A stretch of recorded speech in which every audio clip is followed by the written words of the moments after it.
1. 바른 복장으로 성경을 준비해서 예배드려요. 2. 매주 주일 10시 혹은 12시에 예배를 드려요. 3. 예배 영상은 처음부터 끝까지 놓치지 않고 봐요. 4. 예배를 드리고 담임 선생님께 연락드려서 출석을 체크해요. 그러면 오늘 예배도 화이팅! 사도신경으로 신앙 고백하겠습니다. 전능하사 천지를 만드신 하나님 아버지를 내가 믿사오며 그 외아들 우리 주 예수 그리스도를 믿사오니 이는 성령으로 잉태하사 동정녀 마리아에게 나시고 본디오 빌라도에게 고난을 받으사 십자가에 못 박혀 죽으시고 장사한 지 사흘 만에 죽은 자 가운데서 다시 살아나시며 하늘에 오르사 전능하신 하나님 우편에 앉아 계시다가 저리로서 산자와 죽은 자를 심판하러 오시리라. 성령을 믿사오며 거룩한 공예와 성도가 서로 교통하는 것과 죄를 사하여 주시는 것과 몸이 다시 사는 것과 영원히 사는 것을 믿사옵나이다. 아멘.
오늘 함께 읽으실 말씀은 마가복음 4장 35절에서 41절 말씀입니다. 마가복음 4장 35절에서 41절, 전도사님 가진 성경으로는 신약 성경 59, 60페이지입니다. 성경이 준비되지 않은 친구들은 잠시 영상을 멈추고 성경을 가져오세요. 그렇다면 같이 읽도록 하겠습니다. 그날 저물 때 제자들에게 이르시되 우리가 저편으로 건너가자 하시니 그들이 무리를 떠나 예수를 배에 계신 그대로 모시고 가매 다른 배들도 함께 하더니 큰 강풍이 일어나며 물결이 배에 부딪혀 들어와 배에 가득하게 되었더라. 예수께서는 고물에서 베개를 베고 주무시더니 제자들이 깨우쳐 이르되 선생님이여 우리가 죽게 된 것을 돌보지 아니하시나이까 하니 예수께서 깨어 바람을 꾸짖으시며 바다더러 이르시되 잠잠하라 고요하라 하시니 바람이 그치고 아주 잔잔하여 지더라. 이에 제자들에게 이르시되 어찌하여 이렇게 무서워하느냐 너희가 어찌 믿음이 없느냐 하시니 그들이 심히 두려워하여 서로 말하되 그가 누구이기에 바람과 바다도 순종하는가 하였더라. 아멘. 오늘은 하나님을 알고 믿어요 라는 제목으로 같이 말씀의 은혜를 나누도록 하겠습니다. 때로는 위기에 닥치게 될 때가 있습니다. 위기에 닥치게 되면 때로는 생각하지 못한 나의 부족한 모습이 나타나기도 합니다. 실수를 하기도 하죠. 중학교 때 친구와 사촌 동생과 함께 시골 할머니 집에 놀러 가게 되었습니다. 저기 바다가 보이는 그리고 예쁜 산이 있는 그런 시골 동네였죠. 정말 모든 게 다 있는 것 같았어요. 아무도 없는 해안가에서 친구와 튜브를 타고 그렇게 깊은 곳으로 파도를 타고 점점 나아가고 있었어요. 정말 재밌게 놀고 있었는데 위기를 만나게 되었습니다. 어떤 위기였을까요? 이만하게 큰 해파리가 나타난 거였어요. 전사님보다 더 커 보였어요.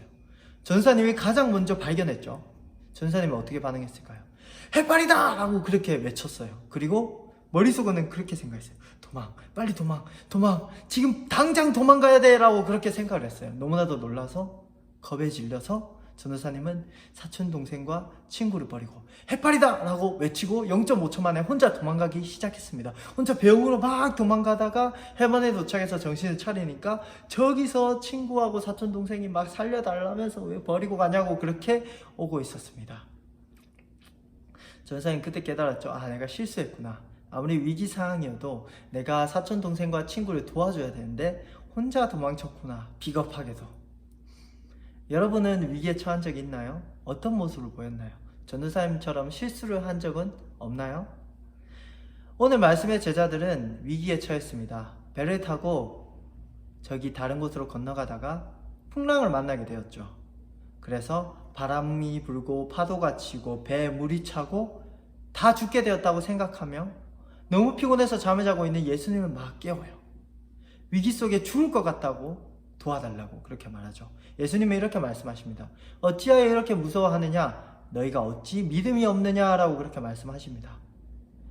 너무나도 큰 폭풍이라는 위기 가운데 제자들은 어떤 모습을 보인 것일까요? 예수님은 왜 이렇게 말씀하신 것일까요? 제자들이 무슨 실수라도 한 것일까요? 예수님은 그때 많은 사람에게 바닷가에서 가르침을 주시다가 그 가르침이 끝나고 저기 있는 곳으로 건너가자, 바다를 건너서 저기로 가자라고 그렇게 말씀을 하셔요.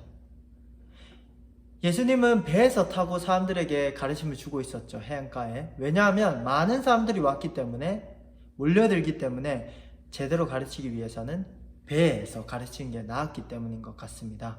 그래서 배에서 가르치던 예수님이 저기 다른 곳으로 배를 타고 건너가자고 말하니까 제자들이 그 배에 계신 예수님을 그대로 배에서 내리지 않고 그 배를 가지고 그리고 많은 배들과 함께 밤에 뱃길을 떠나게 됩니다. 하루 종일 가르치시다가 쉬지도 못하고 그것도 밤에 뱃길을 가게 되었죠. 예수님은 어땠을까요? 너무나도 피곤해서 배의 고물, 쉽게 말하면 배의 끝부분에 이렇게 주무시고 계셨어요. 베개를 베고 주무시고 계셨어요. 너무 피곤해서 당연한 거죠. 얼마나 피곤하신지 풍랑으로 인하여서 배가 마치 놀이동산의 바이킹 알죠? 바이킹처럼 막 흔들리고 그것을 떠나서 배가 뒤집혀서 침몰할 수도 있는 그런 위기라고 제자들은 생각하는데도 예수님은 계속 주무십니다. 어떻게 보면 바이킹으로 보면 가장 끝자리에서, 가장 무섭다는 끝자리에서 주무시고 계신 거나 다름없습니다. 대단하죠. 근데 제자들의 마음은 어땠을까요? 지금 배가 가라앉아 다 죽게 된 상황이라고 생각하고 있고 심지어 예수님이 이 밤에 배를 타고 건너가자고 하셔서 가는 건데 너무 피곤하셔서 주무시고 계셔요. 좀 약간 화났을 수도 있죠. 원망했을 수도 있어요. 이런 생각을 했을 수도 있어요. 아무리 피곤하셔도 그렇지 지금 어떻게 잠을 주무셔? 우리가 다 죽게 되었는데 무슨 자신감이지? 라고 생각했을 수도 있어요. 아무튼 가장 확실한 제자들의 마음은 제자들의 말에 드러납니다. 38절을 보면 이렇게 말하고 있습니다. 우리가 죽게 된 것을 돌보지 아니하시나이까 하니. 분명히 예수님이 가자고 했고 분명히 예수님이 자고 계시지만, 주무시고 계시지만 함께 계신데 죽게 되었다라고 그렇게 판단하고 있어요. 믿음이 없는 거죠. 예수님을 믿지 못하는 거죠. 예수님이 가자고 한 이 백길 때문에 우리 모두가 다 죽게 되었다라고 생각하는 거죠. 그 말에는 원망이 담겨 있는 것 같습니다. 예수님은 제자들의 말에 일어나셔서 바람을 꾸짖으시고 바다더러 잠잠하라 고요하라 하셔요. 바람이 그치고 아주 잔잔해지죠. 그리고 제자들에게 말씀하십니다. 어찌하여 이렇게 무서워하느냐? 너희가 어찌 믿음이 없느냐? 예수님은 제자들의 마음을 꿰뚫어 보고 계세요. 제자들은 예수님을 선생님으로 모시지만 이렇게 능력 있는 분인지 몰랐어요. 더 나아가서 하나님의 아들이자 하나님이신지도 몰랐어요. 하나님만이 하실 수 있는 바람과 바다를 조종하는 그 능력을 눈으로 보고도 이렇게 말하죠. 그가 누구이기에 바람과 바다도 순종하는가? 정말 무서워하면서 반신반의, 약간 확신하지 못하고 이분이 대단한 분이구나 정도로 생각을 합니다. 아직 제자들은 알지 못하였어요. 예수님의 말처럼 믿음이 없었죠. 그렇다면 우리는 예수님을 제대로 알고 있을까요? 전도사님은 예수님을 제대로 알고 있을까요?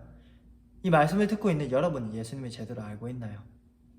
예수님을 믿는 자로서 예수님을 제대로 아는 것, 믿는 것 정말 중요합니다. 계속해서 지난주부터 읽고 있는 베드로후서 말씀에도 이러한 점이 드러나죠. 베드로후서 1장 4절 5절 말씀 제가 읽어보겠습니다. 이로써 그 보배롭고 지극히 큰 약속을 우리에게 주사 이 약속으로 말미암아 너희가 정욕 때문에 세상에서 썩어질 것을 피하여 신성한 성품에 참여하는 자가 되게 하려 하셨느니라. 그러므로 너희가 더욱 힘써 너희 믿음의 덕의 지식을 우리는 하나님의 신성한 성품에 참여하는 자가 되어야 돼요. 그러므로 그렇기 때문에 믿음의 덕을 예수 그리스도의 죽음과 부활을 믿는 믿음에 예수님을 닮아가는 덕을 더해야 됩니다. 그리고 그 덕에 하나님을 아는 지식을 더해야 됩니다. 이는 단계나 순서가 아닙니다. 모두 함께 더하여서 같이 가야 되는 겁니다. 믿음의 덕의 지식을. 그리고 뒤에 나오는 말씀 6절부터 7절 나중에 다룰 건데 마찬가지죠. 지식의 절제를, 절제의 인내를, 인내의 경건을, 경건의 형제 우애를, 형제 우애의 사랑을 더하라. 이 말씀과 같이 믿음의 덕과 지식을 더해야 하는 이유는 참된 믿음이 예수님을 닮아가게 하고 닮아가기 위해서는 또한 참된 지식으로 예수님을 제대로 알고 있어야 되기 때문이죠. 오늘 말씀에서 제자들이 믿음 없다는 말을 듣는 이유는 예수님을 제대로 알지 못하고 있기 때문이죠. 예수님을 제대로 믿지 못하고 있기 때문이죠. 그 하나님을 아는 지식이 부족하기 때문이죠. 그저 예수님을 선생님 정도로, 위대한 선생님 정도로 보고 있었기 때문이죠. 다시 돌아가서 여러분은 예수님을 제대로 알고 있나요? 하나님을 아는 지식에 거하고 있나요? 예수님은 폭풍우를 멈출 수도 폭풍우를 계속되게도 하실 수 있는 분이에요. 더 나아가서 폭풍우를 멈춰서 우리를 살리시든 멈추지 않고도 우리를 살리실 수도 있는 분입니다. 그 폭풍우를 뚫고 가며 이기며 승리하게 하실 수도 있는 분이죠. 제자들처럼 폭풍우만 바라보고 이 백길이 죽음의 길이라고 그렇게 잘못 생각한다면 우리에게 주어진 힘든 일 때문에 하나님의 자녀임도 있고 하나님의 인도하심을 온전히 믿지 못한다면 마찬가지로 우리도 믿음이 부족한 것이죠. 우리의 믿음은 예수님을 제대로 아는 지식에서 옵니다. 하나님을 제대로 아는 지식, 그 말씀에서 오죠. 예수님이 그 밤중에 배를 타고 가시며 폭풍 속에 잠을 자신 것은 피곤하여서도 그렇습니다. 다른 이유는 그 자신감을 보여주시기 위함이죠. 폭풍우는 예수님이 가는 길을 막을 수 없음을 아주 극적으로 아주 크게 보여주시려고 잠을 자시다가 일어나셔서 그 폭풍우를 꾸짖으시죠. 일부러 바다와 바람을 잠잠케 하심으로 아직 예수님을 잘 모르는 제자들로 하여금 점점 알아가게 하십니다. 제자들은 오늘 완전히 알지는 못했지만 궁금해하며 이 자가 누구인가? 바람과 바다도 잠잠하게 하는 이 자가 누구인가? 선생님보다는 더 뛰어난 존재인 것 같은데 그렇게 생각하게 만듭니다. 그러한 제자들을 예수님은 계속해서 조금씩 부족한 제자들을 가르쳐 가시고 믿게 하시죠. 하나님은 우리에게도 말씀으로써 자신을 알려주셔요. 우리의 부족함이 있을 수도 있고 때로는 위기 가운데 하나님을 잊고 제대로 믿지 못하고 잘못된 생각이나 행동을 할 수 있지만 하나님께서는 말씀으로써 잘못된 우리의 생각을 바꾸어 가실 거예요. 마치 부족한 제자들을 위대한 증인으로 만들어 가셨던 것처럼 예수님은 말씀으로 우리에게 오셨고 이 말씀을 계속해서 믿도록 도와주시기 위해서 성령님을 우리에게 보내주셨습니다. 우리의 믿음이 더 강하여지고 어떠한 시험에도 흔들리지 않는 믿음이 되기 위해서는 하나님을 아는 지식인 이 말씀 안에 살아가야 됩니다. 말씀을 제대로 알고 말씀을 항상 읽고 나아가야 되죠. 말씀을 마무리하겠습니다. 우리의 삶에도 폭풍우가 찾아옵니다. 그 폭풍우를 능히 이길 수 있는 방법은 그 폭풍우도 하나님의 손 안에 있다는 것을 믿는 것이죠. 그 폭풍우가 멈추지 않아도 하나님이 여전히 우리를 보호하고 계시며 바른 길로 인도하신다는 사실을 믿는 것이에요. 말씀 안에 하나님을 바로 알고 그리고 믿어서 믿음의 용사로 승리하는 우리 초등부가 되기를 간절히 소망합니다.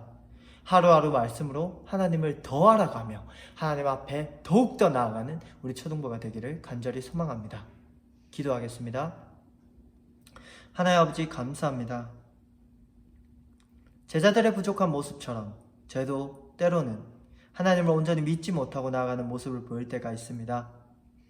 하나님을 더욱더 잘 믿기 위해서는 우리가 말씀 안에 거해야 됨을 믿습니다. 말씀을 더욱더 알아가야 됨을 믿습니다. 그 말씀을 온전히 기도하며 하나님을 의지하여야 될 줄 믿습니다. 하나님 아버지, 이 부족한 제자들의 모습에도 믿음 없다 하신 것은 예수님의 사랑임을 믿습니다. 이들에게 믿음을 가르치기 위해 직접 보이신 기적, 우리에게도 말씀을 통해서 알려주시고 우리의 부족함 가운데 깨닫게 하셔서 하나님을 온전히 더 알아갈 수 있는 저희들이 될 수 있도록 아버지 붙들어 주시고 함께하여 주시옵소서. 예수님의 그 제자들이 처음에는 부족하고 믿음이 없는 모습을 보였지만 믿음이 뛰어난 하나님의 그 증인으로서 온전히 나아갔듯이 우리도 점차 하나님을 더더욱 알아가며 하나님 안에 하나님을 아는 지식이 늘어나는, 그리고 더욱더 하나님을 알기 원하는, 성장해 나가는 하나님의 자녀가 될 수 있도록 하나님 아버지께서 온전히 붙들어 주시고 함께하여 주시옵소서. 함께해 주시면 믿고 감사드리며 살아계신 예수 그리스도 이름으로 기도드립니다. 아멘. 주기도문 하겠습니다. 하늘에 계신 우리 아버지여, 이름이 거룩히 여김을 받으시오며 나라의 임하오시며 뜻이 하늘에서 이룬 것 같이 땅에서도 이루어지이다. 오늘날 우리에게 일용할 양식을 주옵시고 우리가 우리에게 죄 지은 자를 사하여 준 것 같이 우리 죄를 사하여 주옵시고 우리를 시험에 들게 하지 마옵시고 다만 악에서 구하옵소서. 대개 나라와 권세와 영광이 아버지께 영원히 있사옵나이다. 아멘. 근황 톡톡 광고 시간입니다. 네, 오늘도 간단하게 광고하고 근황 나누도록 하겠습니다. 첫 번째, 욥기 25장 오늘 범위입니다. 오늘 범위 말고 다른 범위를 읽고 있는 친구들은 본인이 읽고 있는 성경을 계속해서 하루에 한 장 이상 읽어주세요. 두 번째 광고입니다. 본인이 읽은 성경 말씀을 가지고 하나님 아버지께 하루에 3분 이상 기도하는 우리 초등부 친구들이 되었으면 좋겠습니다. 세 번째로 근황을 나눌 때는 사진이나 동영상을 전도사님이나 선생님께 보내주시고 혹여나 보내주시더라도 이 광고 영상에 안 나왔으면 좋겠다 하는 친구는 담임선생님한테 알려주시면 감사하겠습니다. 그러면 근황을 나누도록 하겠습니다. 네, 박서윤 친구 예배 잘 드려주셔서 감사합니다. 항상 인증샷 감사드려요. 착실하게 예배드리는 우리 김세윤 친구도 항상 고맙습니다. 우리 은유 친구 동생 아영이와 함께 이렇게 열심히 율동해 주셔서 감사합니다. 항상 예배 인증샷 보내주는 우리 소영이는 오늘도 예배를 열심히 드렸네요. 감사합니다. 길을 지나다가 우리 우림 선생님과 군대 간 영수 선생님이 휴가 나온 걸 보게 되었습니다. 다음에도 마주치기를 원합니다. 네, 감사합니다. 하람 친구 예배 잘 드려주셔서 정말 감사합니다. 지연 친구 항상 댓글도 남겨주고 열심히 예배 드려주셔서 감사합니다. 동관 친구 이렇게 번듯하게 예배 드리는 모습 정말 감사합니다. 예준 친구 집중해서 성경을 찾는 모습 정말 멋있습니다. 윤지 친구 인증샷으로 전사님을 찍어서 보내주니 부끄럽고도 감사합니다. 경훈 친구 예배드리는 뒷모습 정말 아름답습니다. 아연 친구 오늘도 열심히 예배하고 인증샷 찍어주셔서 감사합니다.